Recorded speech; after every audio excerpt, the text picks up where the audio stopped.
Bueno, primero que nada, buenas tardes a todos.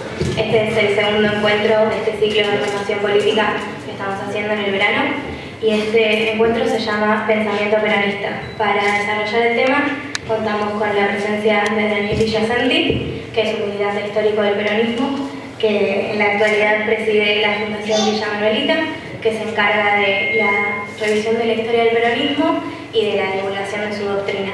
Asimismo fue director de un documental que originalmente se llamó Perón, una revolución olvidada, pero que con la llegada del kirchnerismo y la puesta en escena nuevamente de las banderas justicialistas pasó a llamarse Perón, una revolución inconclusa.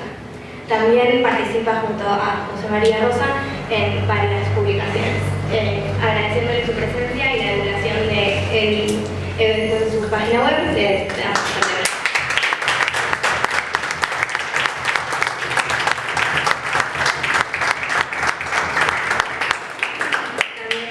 Con la presencia en el panel de Mariano Corral, que es un cuadrazo de nuestra organización y es el secretario de Formación Política de la misma, así que también un fuerte aplauso. Más preámbulos, les cedo. Vamos mal.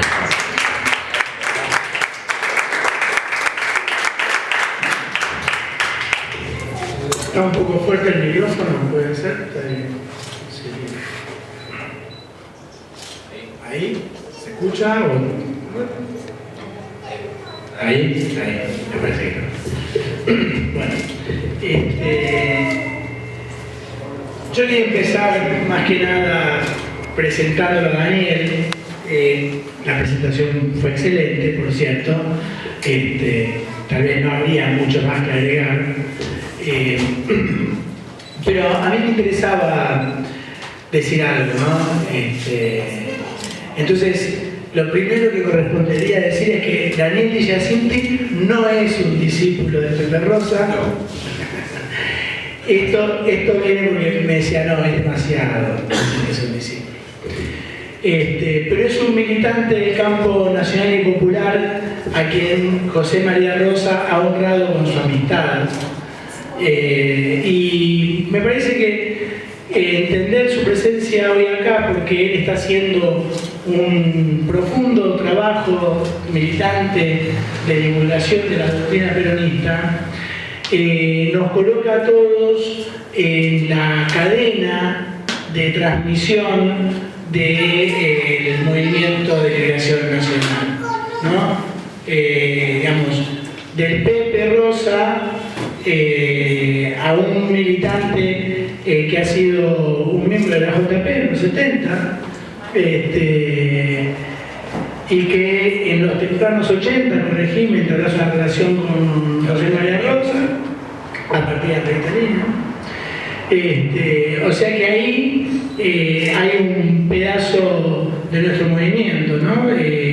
Digamos, Rosa, que nos remontaría al primer peronismo, el compañero Daniel con esta historia y recogiendo el legado y el mandato del Pepe, porque también me contabas recién, te ha dicho de alguna cuestión que tenías que desarrollar alguna idea y te dejó y seguramente estarás ahí bien cumpliendo con ellos, a nosotros, ¿no? Y bueno, yo soy generación intermedia, ¿no? Así que debería decir a ustedes, que me parece son los depositarios directos de aquella frase de Néstor de que cada generación tiene un mandato, ¿no? Y ustedes conocen el suyo y también entiendo que están bien cumpliendo con él. Así que bueno, nada, quería eso, ponernos todos hacer una introducción que tenga que ver con eso, ¿no? Acá estamos, los militantes, reconociéndonos y reproduciendo. Y sin más, Daniel, te dejo la palabra. Muchas gracias, tantos halagos, la verdad que me siento un poco... Sí, pero en realidad mi historia, digo, no todos pueden ser cristinistas, porque en realidad yo empecé a militar en La Plata, pues el platense como Cristina. Cristina militó en el Frente de Agrupaciones Esteban Perón, que era la expresión universitaria de la FARC de aquella época. Y Néstor también militaba en La Plata en la expresión universitaria de la Revolución Nacional, que era la expresión universitaria de los montos. Yo estaba con Cristina, pero no me acuerdo de ella porque ella era un año mayor, y en esa época un año era mucho, ¿no? Sí, cuando uno es adolescente. Así que bueno, sí, la idea de esta charla, por lo menos cuando Mariano me invitó tan amablemente, es hablar sobre el peronismo, cosa que me gusta tanto, hablar sobre el peronismo. Yo considero que el peronismo es una revolución. Y es una revolución como tal, una revolución en serio, que se exprese de tal.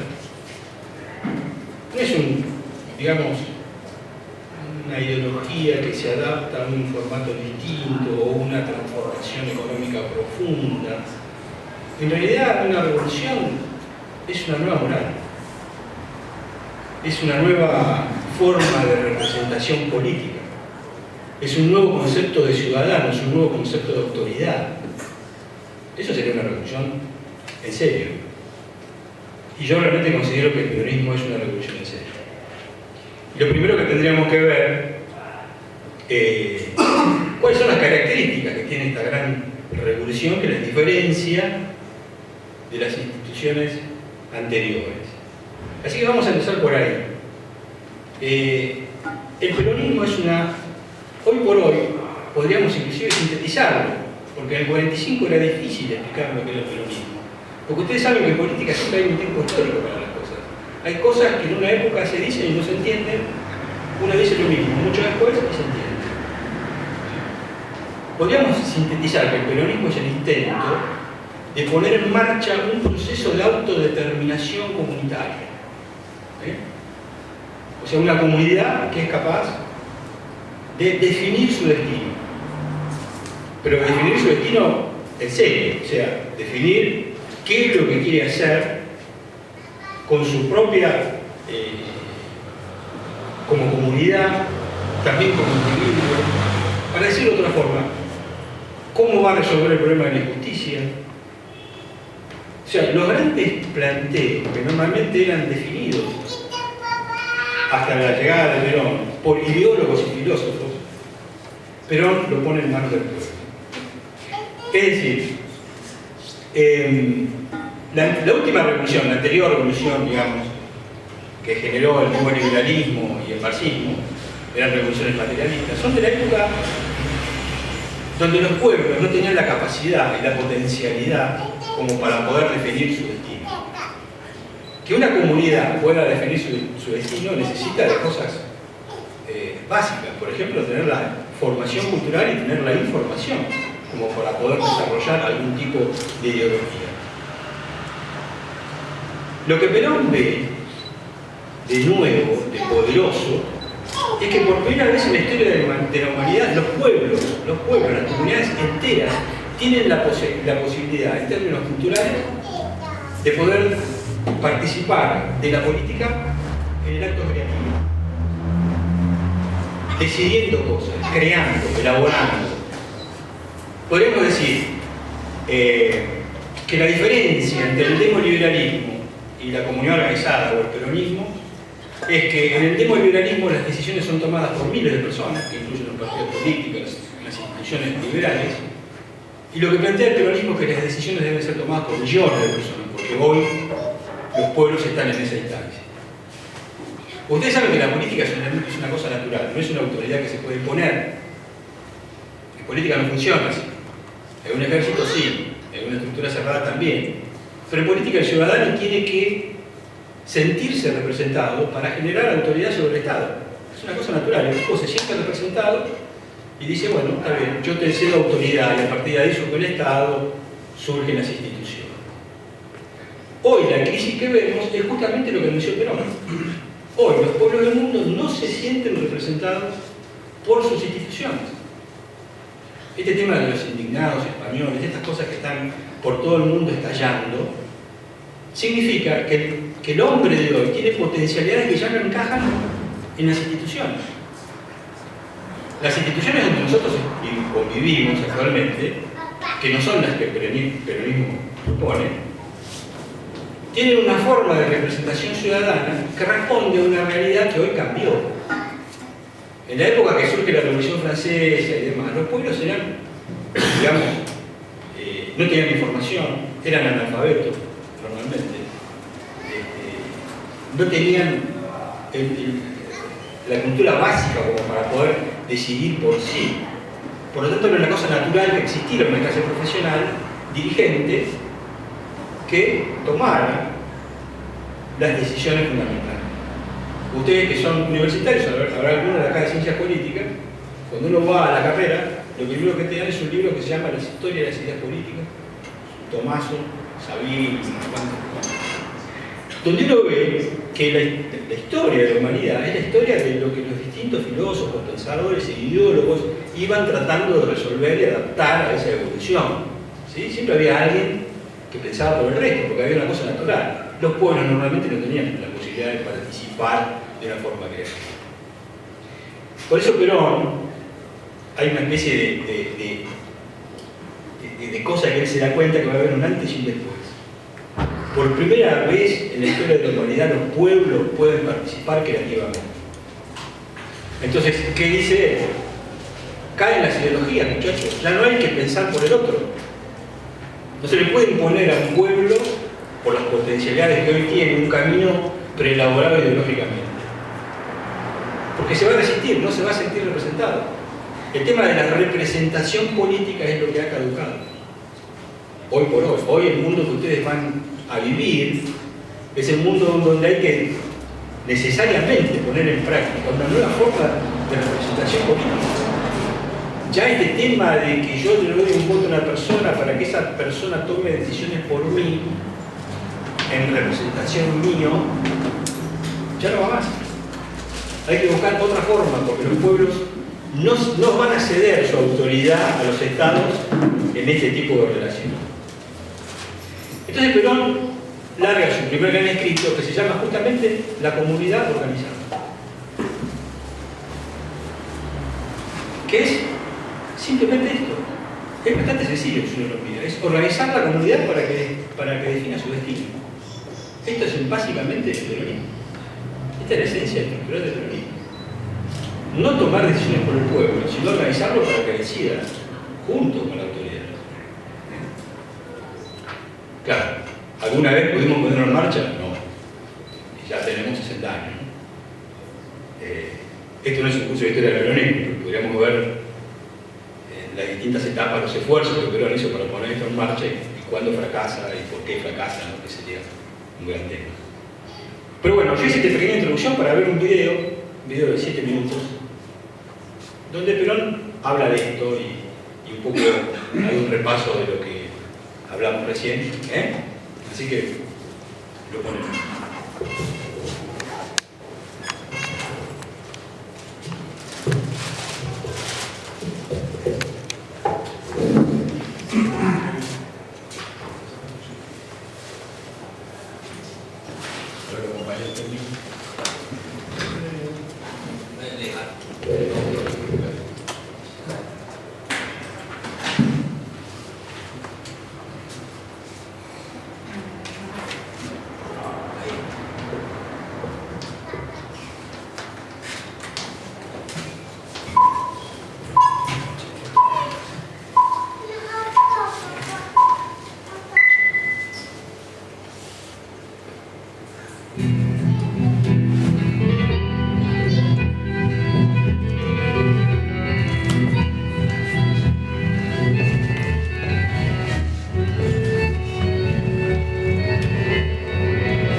Perón había comprendido en su viaje a Europa que en la evolución natural de la humanidad comenzaba una nueva época, signada por un nuevo protagonista, los pueblos.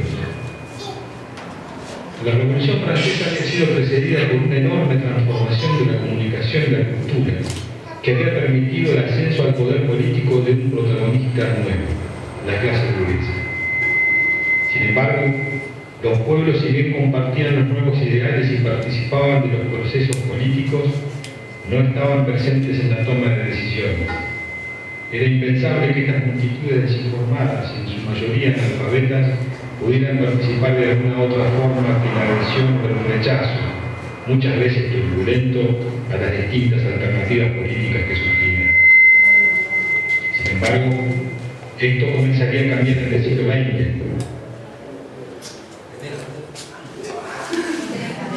El cine y la radio, que multiplicarían en la mente de millones de personas la información necesaria para esclarecerlos y lanzarlos a la acción política.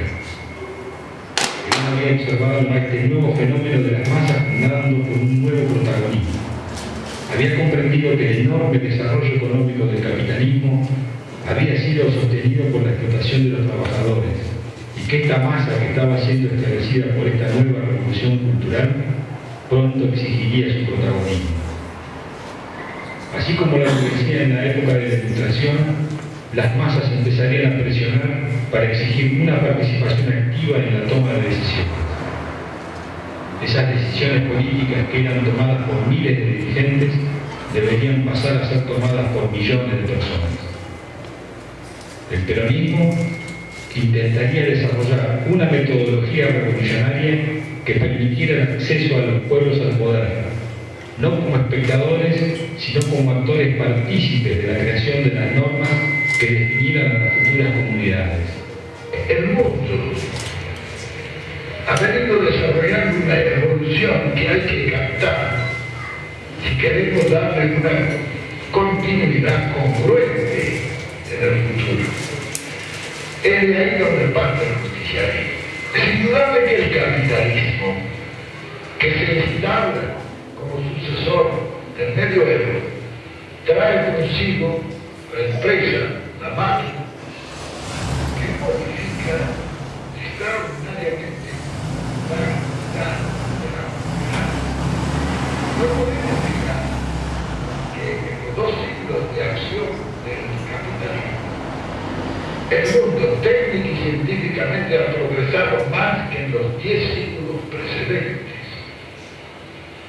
Aunque indudablemente ese progreso ha gravitado sobre las espaldas de los pueblos que han vivido sacrificados y miserables durante esos 2 siglos.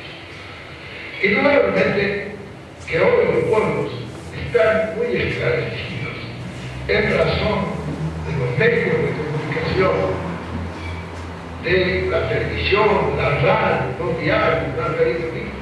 Eso ha esclarecido a las masas populares, que han llegado a darse cuenta de que se prepara para el futuro otro sacrificio semejante para también obtener un progreso parecido. Y ya no quieren los pueblos que eso se realice sobre el sacrificio, el dolor, el hambre y la miseria. Así es como nosotros lo concebimos.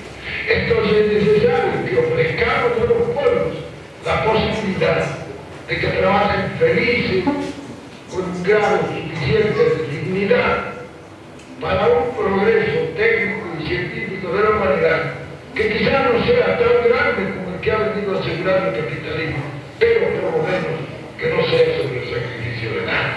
Pueblos felices trabajando por la grandeza del mundo futuro, pero sin sacrificio y sin dolor, que eso es lo humano, que eso es lo natural y que es también lo científico.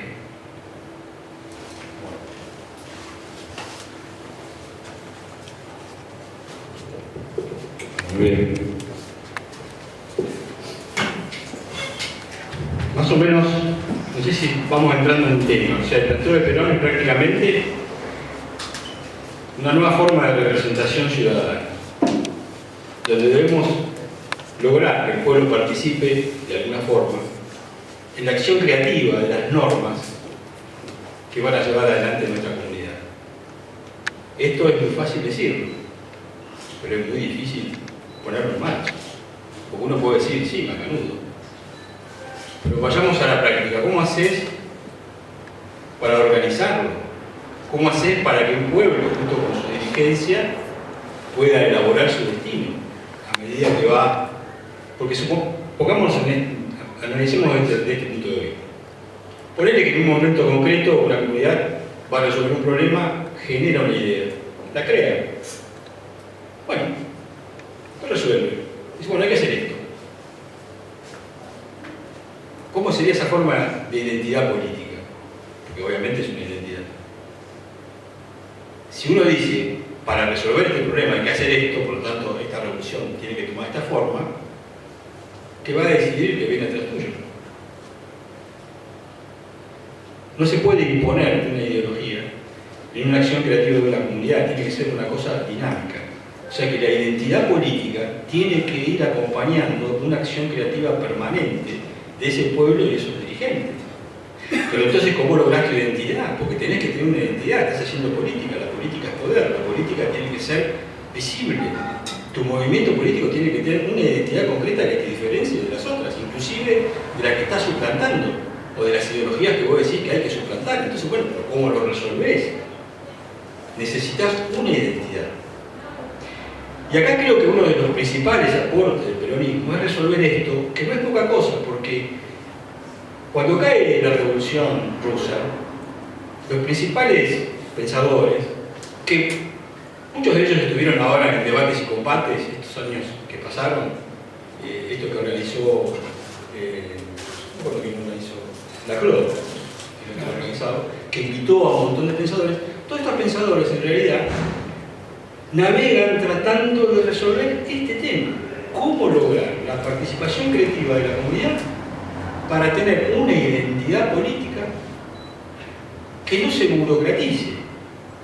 Porque el problema de la Revolución Rusa es que todo el mundo, Holloway es otro pensador que ha caído en este tema, llegaron a la conclusión que la burocratización de la revolución no era por las ideas no estaban mal. El problema es que esas ideas habían sido tomadas por un grupo de personas y no por su comunidad. Y de última eso fue lo que fracasó. Y hoy por hoy esta discusión de cómo resolver este tema es una discusión permanente en los ámbitos revolucionarios. De hecho, ahí en el sitio de la fundación yo tengo una discusión entre Holloway, que es un pensador marxista muy importante, y Dassel, que es otro filósofo argentino que acompaña a la revolución venezolana, donde porque Holloway, para poder resolver este tema, se hace anarco. Dice, bueno, la única forma de poder resolver, que el pueblo resuelva todo, es que no exista Estado, que no... Y se pasa de rosca mano. Entonces Dassel le dice, no, vos estás loco, ¿cómo no va a haber autoridad? ¿Cómo no va a haber Estado? Es imposible hacer una revolución sin una conducción política definida. Y se trenza en una discusión, y hay un video ahí, 4 horas para el video, porque son dos filósofos marxistas, ¿no? Hay que tener ganas, pero es muy interesante la discusión, es muy interesante para poder entender cómo lo resuelve Perón. Porque Perón lo resuelve. Perón dice, la única forma de ordenar un proceso político, un acto creativo comunitario, que tenga una identidad clara, sin romper la posibilidad creativa de lo individual y de lo colectivo, es ordenar lo conceptual. O sea, hay que ordenar la cosa antes de elaborar la ideología. Porque la ideología no se puede tocar porque es un acto creativo que va cambiando permanentemente. Entonces lo que yo tengo que ordenar es lo conceptual. Si toda una comunidad se pone de acuerdo en concebir la realidad de una forma, o sea, de respetar principios en común y una tabla de valores para definir lo malo y lo bueno, lo que esa comunidad haga va a tener una identidad determinada. Este es el planteo de Perón. O sea, la unidad y la identidad ideológica hay que conseguirla antes del acto creativo. Es lo que Perón habla, unidad conceptual. Es decir, yo agarro a esa comunidad y le digo, y ojo que esto, hay un ejemplo de esto, no es nuevo, el mundo está dividido, si ustedes quieren, en base a estos principios, en dos grandes campos, Occidente y Oriente. ¿Qué los determina estos campos? Principios, que no son políticos, son religiosos. La religión cristiana tiene 10 mandamientos que no te dicen a vos lo que tenés que hacer todos los días.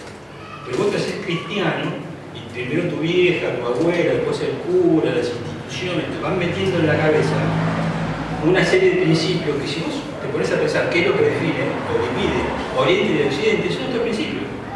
Todo lo occidental está influido por estos principios. O sea que cuando vos actuás, de alguna forma lo tenés tan incorporado que actuás como un cristiano. Las cosas que a vos te parecen buenas y las que te parecen malas tienen que ver con estos 10 principios fundamentales.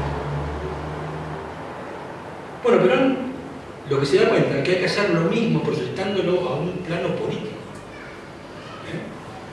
O sea, vos para ser peronista tenés que respetar estos principios. ¿Y qué es lo que hay que hacer? Ah, lo que quieras. Esto es una autodeterminación política. Yo no sé lo que vamos a hacer con Nos vamos metiendo de a poquito en el tema. O sea, ser parte del peronismo es venir, sumarte a una acción transformadora donde vos vas a crear, a su vez, y vas a aportar tus potencialidades, y lo único que se te pide es que respetes los principios comunes. Porque también hay otro problema. Aparte de la identidad, tenemos otro problema, la autoridad, el otro gran problema que surge en estos procesos de autodeterminación. Porque, macanudo, está bien, todos podemos hablar, todos podemos decir, pero ¿quién manda? Porque si todos tenemos la posibilidad de crear, ¿cómo definimos la conducción? Porque una estructura de una ideología cerrada, preelaborada, es fácil. Siempre hay uno que preelabora, el Partido Revolucionario, la memoria esclarecida, o en el liberalismo, los políticos profesionales que trazan, digamos, a cada partido su plataforma y demás. Bueno, si estás de acuerdo estás adentro y si estás en desacuerdo estás afuera. Y si estás de acuerdo hay alguien que manda, que plantea la ideología o que conduce, hay uno que es claramente una conducción. Pero en un proceso de autodeterminación política, ¿cómo sería el tema de la autoridad? Bueno, si uno se pone a pensar, también es sencillo. Conduce mejor. No conduce, digamos, para entender esto, no conduce el que me explica a mí lo que vamos a hacer en términos ideológicos, sino conduce el mejor del conjunto que está compenetrado de los mismos principios.